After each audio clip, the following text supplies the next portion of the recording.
Got a minute to go here until the closing bell. Jared Blippery has a closer look at some of the movers into the close. Jared? Let's get straight to the charts here because we have the Nasdaq leading everything higher. Tech stocks in the forefront today. We are off our session highs, but still sitting on gains of over 1%. Dow is also up. It's been the laggard all day. Started off the day in the red, but now in the green. Also off its highs, up over 100 points. Now, we got to take a look inside the bond market. We do have the 10-year T-note yield down about 5 basis points. That has given technology stocks an edge over the value in cyclical trade. So here's those mega caps. Worth noting that Apple is up over 2%. So is Microsoft and Tesla and NVIDIA. But we take a look at the travel sector and we're seeing some losses here. American Airlines down 4.5%. Carnival Cruise Lines down 5%. As we head into the closing bell, just want to take a quick look at the banking sector. Lots of red there. JPMorgan off more than 2%. Goldman Sachs more than 1%, but coming off record highs only last week. Here's that bell, guys.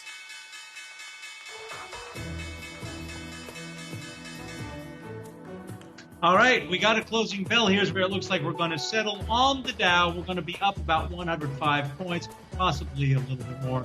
On the S&P 500, we're going to be up roughly 27 points. The Nasdaq's going to finish up 162 points. And as Jared was just talking about, some of the sectors which saw big action today, information technology, that sector up almost 2%. Negative, the sectors that were negative today, financials about 1.25% off. Energy was off by about 1%. We're going to take this to our guest. Stephen Blitz is a U.S. economist at TS Lombard, and Scott Crowe is chief investment strategist at CenterSquare Investment Management. Stephen, let me start with you. When we take a look at all of this, there were no surprises really from Fed Chair Jay Powell last week. Might he say something tomorrow that would throw everybody into a tizzy in the markets? No, I mean, I think if he says anything tomorrow that's going to be of interest, is probably about the management of the banks, the leverage ratio and things like that. I don't think there's anything, I think the big surprise that's going to come is that everyone assumes the timeline and has put this objective in second place. And I think if you really listen to him, what he's saying is the objective in terms of unemployment and things like that is in first place. The timeline is malleable. And so if you're betting on the Fed timeline, you're betting that what you're betting is that one, near term, COVID is going to remain an existential threat to growth in 2021. And two, that the pace of recovery post-COVID is going to match what it was in the last 10 years. If you believe that, you bet with the Fed. If you don't, you bet against it. Well, Scott, what are you betting right now? And I guess how are you playing the market right now? Because there's still so much uncertainty, as Steve was just talking about. There's so much uncertainty out there right now. Yeah, well, one of the things that's apparent is we're probably at peak stimulus. I mean, think about it. We're about to have I think what's going to be the final round of stimulus checks go out. Now, to put that in context, stimulus has totaled about $44,000 a person since COVID began. And a lot of that has been monetized through Fed quantitative easing. I think one of the things that was very interesting that came out of the Fed yesterday was the fact that they realized they've got to play a little bit catch up with reality. They're a little bit behind the curve. And I think that's one of the things that was causing the 10-year really to rip. And part of the reason for the transition from from growth to value was people played that reopening trade. But, we've probably seen maximum fiscal stimulus, maximum monetary policy stimulus. We're on the verge of having the economy opening up. So for the value sectors, things can't get really that much better. So within real estate, that basically means when we think about value, we're thinking about asset classes like retail, perfect opening up trade, performed phenomenally well this year. But it's time, I think, again, to start looking at some of the secular growth winners out there, including industrial warehouse distribution, cell towers, data centers, and then selectively looking at some of the areas where there's still value left in reopening, such as student accommodation, because I think all the students are going to be going back in September. Whether they're all on campus or not, I'm not sure, but they're all going to be in the dorm room. Perhaps, but look, I had a discussion with a gent who owns a plumbing supply company up in Buffalo. He made a point to me that the price of everything is going up. PVC, because there's a shortage of the resins that make the plastics. And if you think it's just going to be housing where prices go up, think about all the plastic containers in which your food goes into. So the Fed dismisses this inflationary pressure. Did I hear you, Scott, dismissing the inflationary pressure? Housing shortage of supplies to build new housing. When does that end? Why would we discount inflation? I think that you are going to see inflation. In fact, the other thing to pay attention to is that, the year-on-year effect is going to, see inflation move up a lot because we're going to have to come off some very sort of low comps on inflation.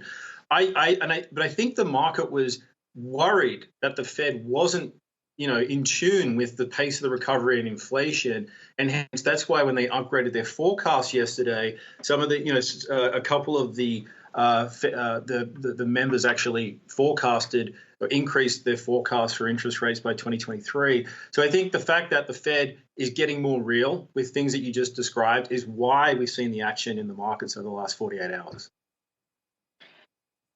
Stephen, I'm curious just to get your thoughts on, as we talk about the economic recovery, the fact that it is gaining a little bit of momentum, the fact that overall the data is pretty positive, but one area that has remained relatively weak is the labor market. Time and time again, a lot of the latest numbers that we're getting, we're either retreating or we're plateauing. I mean, how big of a risk, how big of a factor is that right now in terms of the overall economic recovery going forward? Well, I think, first of all, you got to wait for the March numbers. Actually, if you look at the February numbers, they were actually extraordinarily strong when you consider Texas was shut down. And that was confirmed by what we saw in all the other numbers for February industrial production, retail sales. I think you're going to have a tremendous high number in March. Now, look, the labor is always a lagging indicator on the way back up. And there's two cycles, right? There's a COVID cycle, which is people getting rehired because of things are opening up again. You have to have everybody back in the hotel, in the restaurant, et cetera, to be open. And then there's an underlying recession. And I look at that in the permanent job loss group, not on temporary layoff. And that that unemployment number actually peaked in November, and it's slowly coming down. And I would argue that while we don't have an official end to the recession, what I call the real recession, I think it probably ended in the fall. And so employment is going to ratchet up very quickly this year. And then next year, the rate of improvement is going to slow as we get something that looks more like a normal cycle. But I think it's a little too soon to be worried about employment and who gets reemployed. Look, we shut down services that employ minorities, lower skilled workers, employs women. As they reopen, that's where most of the gains in employment are going to be in the coming 6 to 9 months, assuming that COVID doesn't shut things down. And if I could just get one quick word here about inflation. Look, there's price changes and there's inflation. What the Fed has done is not inflationary, it's distortionary. It's distortionary because it's created a structure of interest rates that is a fantasy because it's financing most of the new Treasury debt. It's not inflationary because the price it is charging, in effect, to do that is that it's holding, when you add everything up, about 20% of bank assets on its balance sheets. That's not the 70s. You just do not, the banks do not have the wherewithal to create the loans like it did in the past. So when you look at reserves and say, oh, look at this loan, this money is held at the Fed on the Fed balance sheet. So if there's going to be financing, and I'd like to, the other guests to speak to this, if there's going to be financing of inflation, it's going to come from the non-bank financial institutions, not from the banks. Stephen Blitz, unfortunately, we have to leave it there. So, Scott, we're going to have you back on to weigh in on that. But Stephen Blitz, U.S. economist at TS Lombard, and Scott Crowe, chief investment strategist at CenterSquare Investment Management. We want to get over to Jared Blickery for his final word here. And Jared, I know you're taking a closer look at the Nasdaq's outperformance today, with the Nasdaq up just around 1%, with the VIX below 20. Yet you're finding still a little bit of reason to be concerned. What's going on? Yeah, we still haven't crossed a critical threshold. I'm just going to say one quick word about this on our charts here. We do have this 13,600 level from which it recently sold off, needs to clear that. But as I was pointing out an hour ago, we do have this inverse head and shoulders pattern, which could see continuation all the way up to 14,800 if we get through this level. I want to show you the VIX chart because, as you noted, Shauna, it is below 20 once again. We've seen these bottoms sometimes take a month to play out, so not in the clear just yet. 10-year yield on the way down a few basis points in the right direction, at least for tech stocks, has implication for others. Finally, U.S. dollar index not doing much today, but if we head higher to these multi-year highs, could spell trouble for asset markets.